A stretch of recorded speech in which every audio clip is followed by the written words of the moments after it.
Hello, welcome to online school education by Fluorescent school. आज के इस वीडियो में हम क्लास 8 में चैप्टर 6 कंबशन एंड फ्लेम्स करेंगे। तो चलिए शुरू करते हैं इस चैप्टर को। You have seen many substances burning, आपने बहुत चीज़ों को जलते हुए देखा होगा। Recall the activity of the burning of magnesium ribbon. हम लोगों ने केमिकल रिएक्शन के चैप्टर में पढ़ा था मैग्नीशियम रिबन ऑक्सीजन के साथ बर्न करके क्या बनाता है, वाइट ऐश बनाता है, जो केमिकली क्या होता है, मैग्नीशियम ऑक्साइड होता है। यही हमें वाइट ऐश के फॉर्म में मिलता है।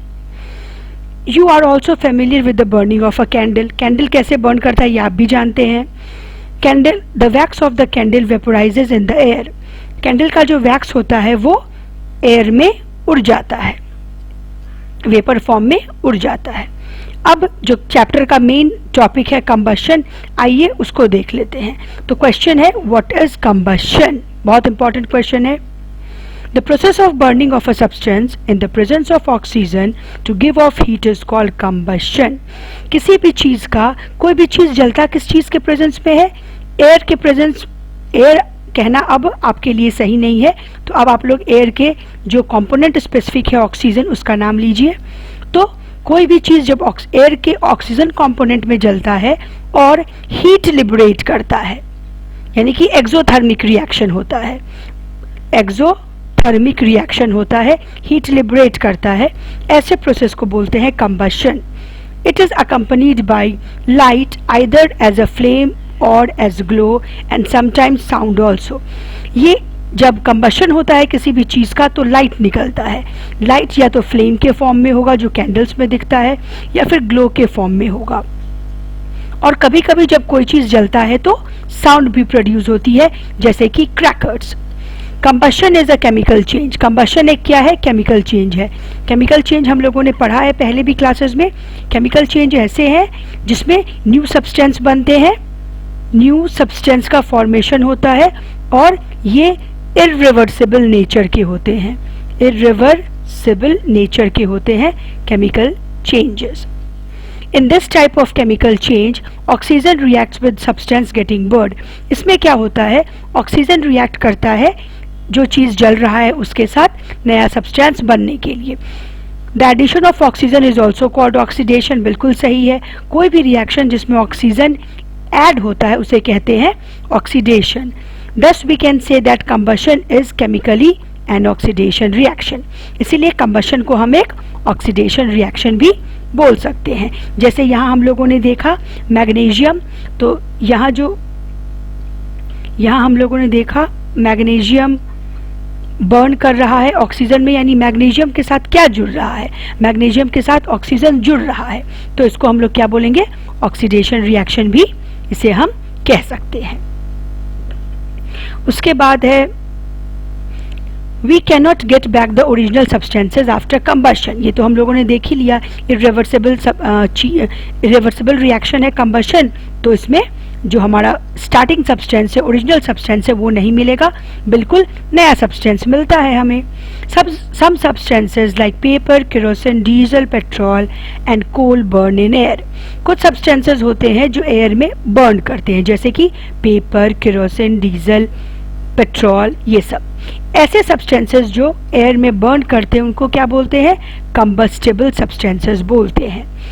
अ combustible substance that is used to produce heat और power to do work is called fuel. ऐसे सब्सटेंस जिससे कि जो हीट या पावर प्रोड्यूस हो रहा है वो हमारे किसी काम का है, उसको हम लोग बोलते हैं fuel. Substances like metals, glass, ceramics do not burn in air. कुछ ऐसे भी सब्सटेंसेस होते हैं जो एयर में बर्न नहीं करते हैं, इन्हें हम कहते हैं नॉन कंबस्टेबल सब्सटेंसेस। अब ये बहुत इंपॉर्टेंट टॉपिक आ रहा है हमारे पास, कंडीशन नेसेसरी फॉर कंबशन। वो कंडीशंस जो कंबशन के लिए बहुत ही नेसेसरी हैं, उन कंडीशंस के बारे में हमें पढ़ना है। ठीक है, तो यहाँ पे 3 कंडीशंस के बारे में हमें पढ़ना है जो कंबशन के लिए बहुत ही ज़रूरी है। पहला है अकम्बस्टेबल सब्सटेंस,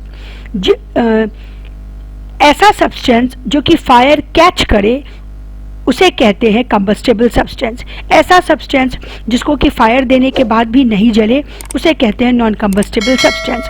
तो कंबशन के लिए सबसे ज़रूरी क्या है कि जिस सब्सटेंस को हम लोगों ने लिया है वो कंबस्टेबल नेचर का हो, वो जले। Presence of air and oxygen, सबसे इंपॉर्टेंट चीज़ क्या है? एयर से अच्छा है, मैंने आपको बताया था अभी तुरंत कि ऑक्सीजन कहना है। ऑक्सीजन सबसे इंपॉर्टेंट कंपोनेंट है जिसके प्रेजेंस में कंबशन होगा। अगर ऑक्सीजन का लिमिटेड सप्लाई होता है तो कंबशन इनकम्प्लीट होता है। तो कंबशन कैसा होता है? इनकम्प्लीट होता है।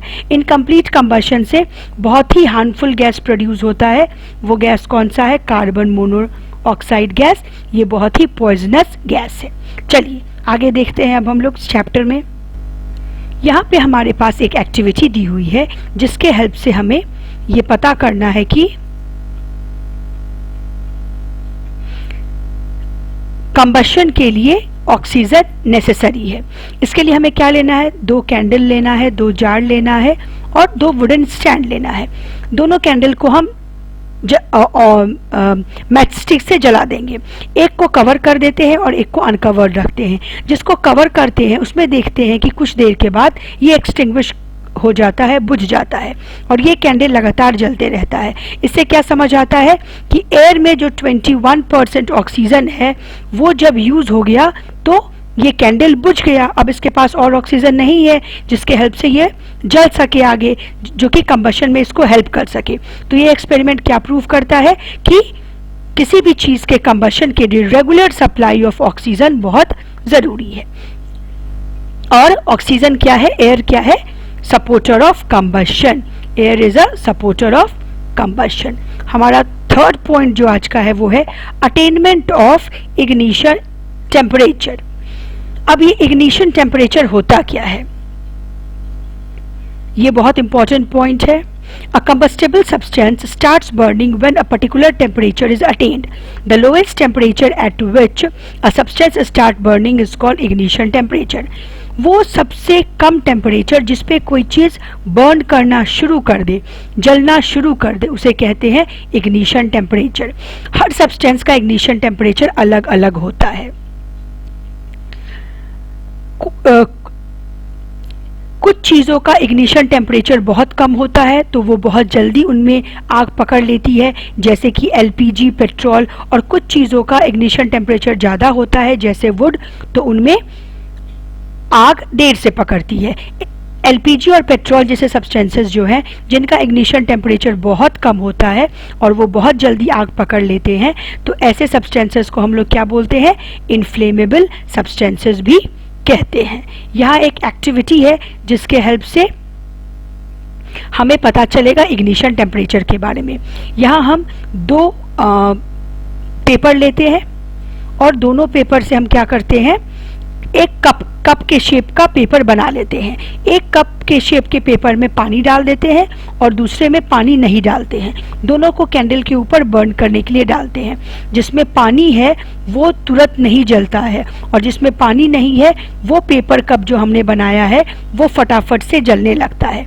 इससे क्या पता चलता है कि पेपर का इग्निशन टेम्परेचर बहुत कम है, पानी का इग्निशन टेम्परेचर उससे ज़्यादा है।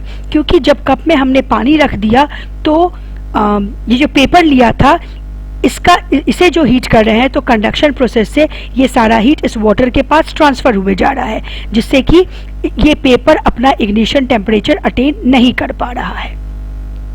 इसीलिए ये पेपर नहीं जल पाता है और ये पेपर फटाफट जलने लगता है। तो हमारे तीनों पॉइंट क्लियर हो गए कि हमें कंबस्टेबल सब्सटेंस चाहिए, हमें ऑक्सीजन चाहिए और हमें प्रॉपर इग्निशन टेम्परेचर चाहिए किसी भी चीज़ के जलने के लिए। आगे हम लोग आगे की क्लासेस में पढ़ेंगे इस चैप्टर के बारे में। अगर वीडियो पसंद आया हो तो वीडियो को लाइक और शेयर ज़रूर से करें और चैनल को सब्सक्राइब कर लें। Bye students.